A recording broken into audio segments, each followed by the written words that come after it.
Audra, how did you find carnivore? So I've been on a diet yo-yo, just yo-yo dieting forever.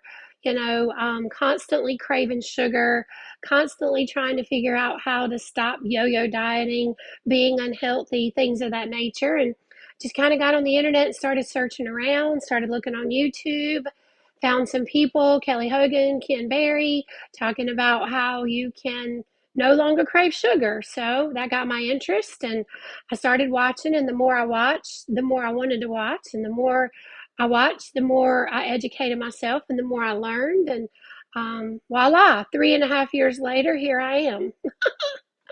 So, 3.5 years is pretty awesome. So, at what point did you realize, wow, this is really working? For the first year, I played with it from January to September.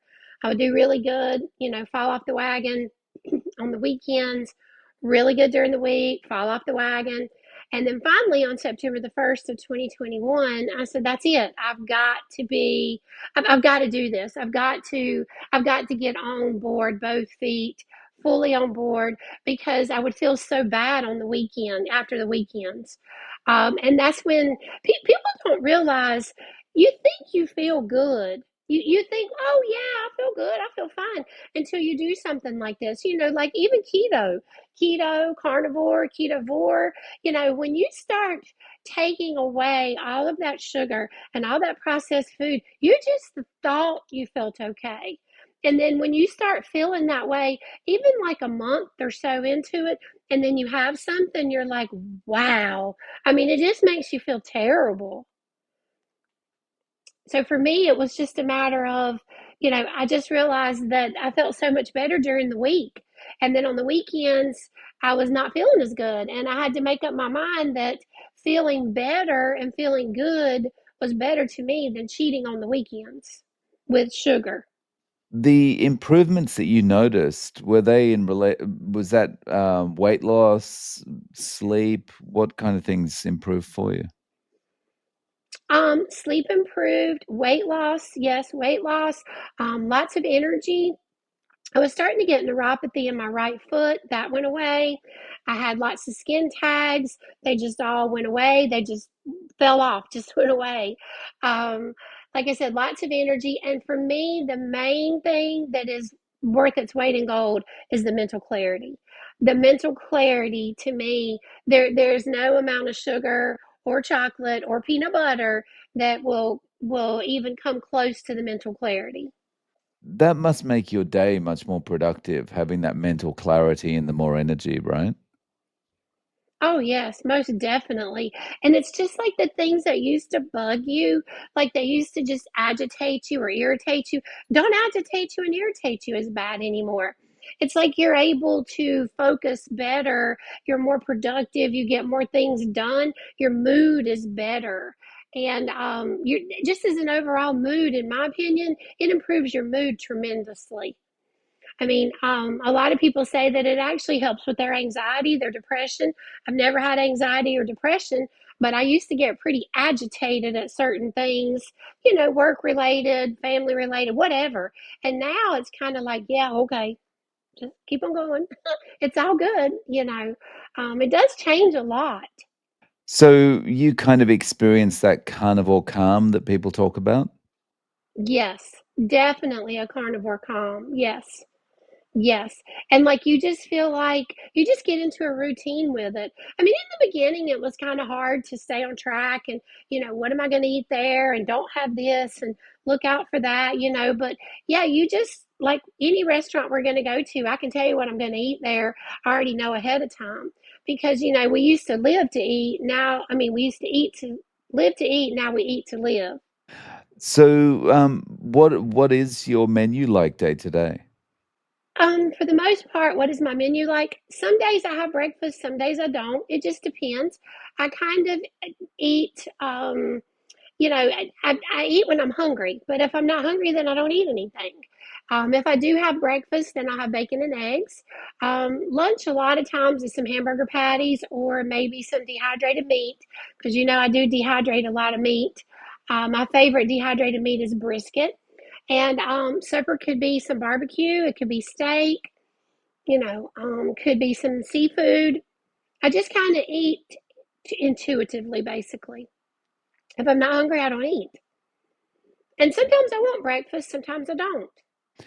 So, how do your friends and family react to this way of eating? Actually, several people that I know have called me, texted me, FaceTime me, sent me messages on Facebook, and they're like, "Hey, I see you're doing that carnivore thing. Tell me about it. I want to do it. I want to do it." So, quite a few people have converted over to it. Not everybody, of course, but some people try it, some people don't. It's not for everybody. I get it. It's not a one size fits all, but if you give it a good 90 days, I seriously doubt you'll go back to standard American diet. But nobody gives me a hard time about it. Everybody knows if we're having a big family meal or event or something, they're like, this is what the menu is. We figure you'll have meat or, you'll have turkey or you'll have steak. Yeah, okay, that's fine. So you're okay, like Christmas time, all that kind of thing. You're okay with your steak, yeah? Yeah, I'm fine with it. I even make dessert for other people at Christmas. Because like prior to carnivore, I mean, I literally was the queen of dessert. I mean, whatever kind of dessert you wanted, I could make it, and I could make it like you never had it before. That's why I was so hooked on sugar. But like I said, after nowadays people are like, yeah, are you going to bring that chocolate eclair to Christmas and Thanksgiving? Yeah, I'll bring it. I take it there, leave it there, and don't have any of it. So you've So just like the emotional connection to that kind of food is just gone. pretty much. And my mom had dementia. And now they say that dementia and Alzheimer's is type 3 diabetes. And I'll be honest with you, I saw her suffer for a really long time with dementia, and it was heartbreaking. And for me, that was the why that made me cry. Now, does that mean it's written in stone? I'm never going to get cancer, dementia, any kind of disease? No, it does not. However, if it makes my chances lesser of getting that, then I'm willing to give up the chocolate, the peanut butter, the sugar, and all the things that I used to be highly addicted to. And two, I mean, when you get to a certain point, you're able to give it up, and then you don't crave it anymore. So it's really not even. It's not. You don't have to white knuckle it. In the beginning you have to white knuckle some. I'll be honest about that. But you can get past it.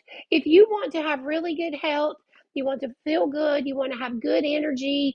Yeah.